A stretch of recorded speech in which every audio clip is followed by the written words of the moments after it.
BNP Paribas, partenaire des plus belles histoires de Roland-Garros, aux côtés des ramasseurs de balles depuis plus de 50 ans. I feel good. I feel really good. Obviously, it's a pretty crazy stat. But I mean, I'm just counting the wins. I'm not really thinking about the sets. Obviously, prefer it that way.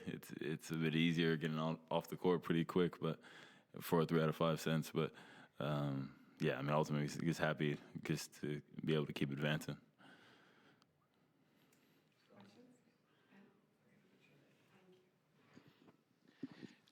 Have you felt like you're playing as well as that stat line would suggest? I mean, that's pretty rare for anybody to make quarters without dropping a set, and relatively rare. Yeah. No, I feel like I'm playing great, man. I feel in a great place. I'm just happy being out there. I love competing. I'm playing super aggressive, making the game simple, just giving what the game gives me, and just trying to play the right way, and the way I know how. At my best and living and dying with the results, and it's going my way right now. And I know you've always felt that, like, on any given day, you can beat anybody in the world and, be really close and be right with them. But do you feel like the gulf between you and the guys at the top is getting smaller? Are you getting closer? Or is it just this sort of thing like right day, right time, right atmosphere, right court that for you bridges that gap? I think the difference between me and the top guys have been a day. It's always kind of been on the day. I don't think the top guys are really the issue. I think the guys, the pool of people.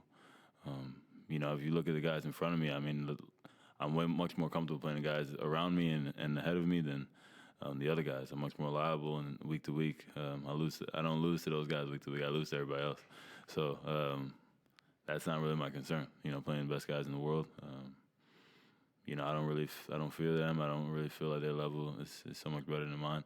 I know I can do it on a given day, but winning these matches like this, that's what gives me a ton of confidence, and that's always been my Achilles heel, and something I'm truly really happy about right now. Hi, Francis. This might be an impossible thing to answer, but I'll give it a shot. Can you think of a moment over the last week where you were like, hey, I can do this here? Something that clicked for you either during a particular match or maybe even a practice or away from the courts, something where you felt like, okay, this is not going to be a problem for me the way maybe it's been in the past. No, I mean, yeah, man. I told these guys the other day. I broke a racket a couple of days before the tournament. Kind of just, and I was holding a lot of my emotions in of just being like, yeah, like being super positive. Yeah, it's all good, like whatever. And I got killed in practice, a couple of days before, and then had to practice again, playing sets with a guy. I'm getting my butt kicked there, and then found a way to win that set. And I was telling my team, I was like, that was kind of a big day. Not only that I had emotion and actually but then solved it in real time, and not after the fact. Oh, I should have done this and this. And I think after that, I kind of faced what was really going on. I was like, yeah, it's been horrible. I've been traveling around. It hasn't been fun at all, and kind of faced it. And then after that, gave me a space to kind of just play. When I can play, I can play. This is not really something that's like a shock. When I'm playing well and I'm there and I'm present, I'm having fun. I think sky's the limit for me. I was actually going to ask about that. Obviously, when we see you on court, you kind of weigh your emotions clearly. But in general, when you're going through difficult times, is that something that happens? Sometimes that you hold things in and that it kind of gets worse. Yeah, I mean, sometimes I've seen a quote. Sometimes when you see the guy, the happiest guy in the room, sometimes you got to ask him how he's doing. Obviously, I, always usually a happy guy. Usually only keep that kind of what I'm going through to people close to me. I don't think not really a complaining guy. But yeah, I mean, we're human. I'm competing at the highest level, and I have got an ego. I have a certain standard that I want to play at, and when you're not doing that, it's very frustrating. But at the same time, what's amazing about tennis is week to week, anything can happen. You got the pen of your own story, and then you know, win one match, win two matches. By the time you know it, now you're sitting here talking about being in the quarters. Everything else that happened for, you know, 8 months, 9 months, it almost didn't happen. It's irrelevant. So tennis is an amazing sport in that way, but also frustrating in that way as well. But it's got to love that ebbs and flows and just kind of keep that perspective, right? I feel like you can play freer at this, you know, it feels like a house money sort of situation, being to the quarters of the French more than it would at a tournament where maybe more is expected of you headed in from yourself or from the outside, that, you know, you go into whoever you play next, Musetti or Runa, and kind of think like, I have relatively nothing to lose here. Yeah, there's a little bit of that for sure. I mean, I don't think anyone, you know, I've been a super dark horse in this sense. I don't think anyone's really thinking that I was gonna even be in this position. But at the same time, like, I don't really look at it like house money. I'm like, man, now that I'm here, I'm like, let's win. Like, you know, I was having dinner with Joey yesterday. I'm like, I mean, yeah, you're feeling great, but let's keep winning. Like, there's nothing more fun than winning. And you know, once I get my feet going and Max is under me, I'm dangerous. Then I'm feeling really good, and I'll play anybody. You said the word dark horse, so I'm curious to ask about Haley, because we have two DC players onto day 9 of the French Open, which is pretty cool and pretty rare. What are your thoughts on I asked you about her last time, but now that she's facing Keys next, what do you think about that and her continuing to march on? Yeah, it's tough. Obviously, you know, let's talk so much about it because obviously I'm super close with Haley and as Madison as well. Was the best woman win there, but you know, obviously, you know, I'm leaning a little bit, but no secret there. But I think it's gonna be tough. It's gonna be tough. I mean, Maddie's incredible, man. She's won a slam this year. She's so confident.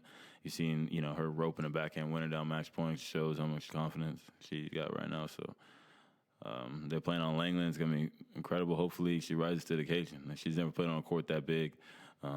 Let's see if the lights are too bright, or let's see if she's made for it. You know, those are kind of the moments, and yeah, we'll see.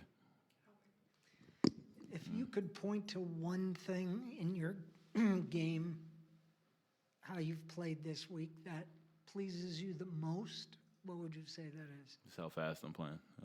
Playing really fast. Getting on the ball quickly. I'm knocking balls off. I'm not really giving up ground. Serving at a pretty decent clip. Probably second serve returns, I'm hopping on. I'm not doing the going back thing and playing all spinny and running around and just grunting loud and not hitting the ball hard. Like, I'm actually playing hardcore tennis on a clay court. And, guys don't really like that so much. And but for me, I got to commit to it. Even may not be the best thing, quote unquote, how you supposed to go about it. I got to just commit to it and live and die by it. Just I want to ask you one other thing, but on that hard court tennis on a clay court, is that the conditions are allowing you to do that because it hasn't been that damp and soggy and stuff like that, or would you do that no matter what?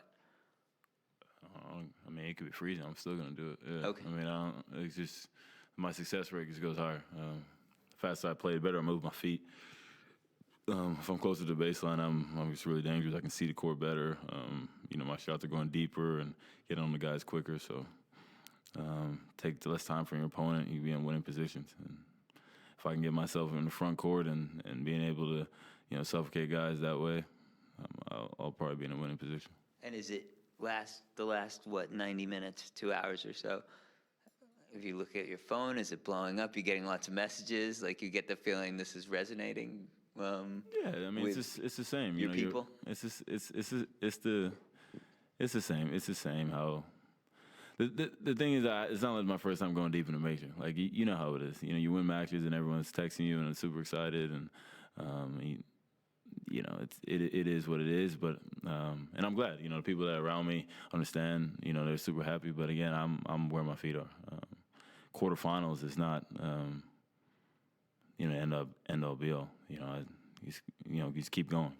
So I'm happy that everyone's excited, and yeah, your phone's gonna be blowing up, and Instagram's gonna be blowing up. But you know, the most important thing is what's next, and yeah, that's the day off, and then see who wins. It's been a few rounds now, but I just wanted to check what your level of satisfaction was of seeing Coco leave her rackets when she came on court? Incredible. Absolutely loved it. It was the first day I saw her today, and I absolutely rinsed her because she was clowning so hard at Indian Wells. Like, man, I can't believe you're doing that. Da, da, da, da.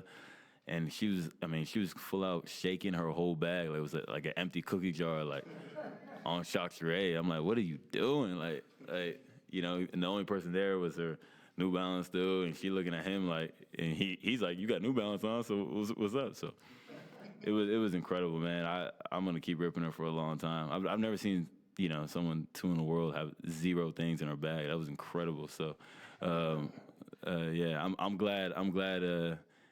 And I think it's just that kind of thing is so big because it just makes everyone look like we're all human. Like, you know, people make mistakes, whether the team or her or whatever. But that was a funny moment, especially like she tries to be like Mrs. McShure. So that was great. I'm happy it happened to her. Hopefully it happens again.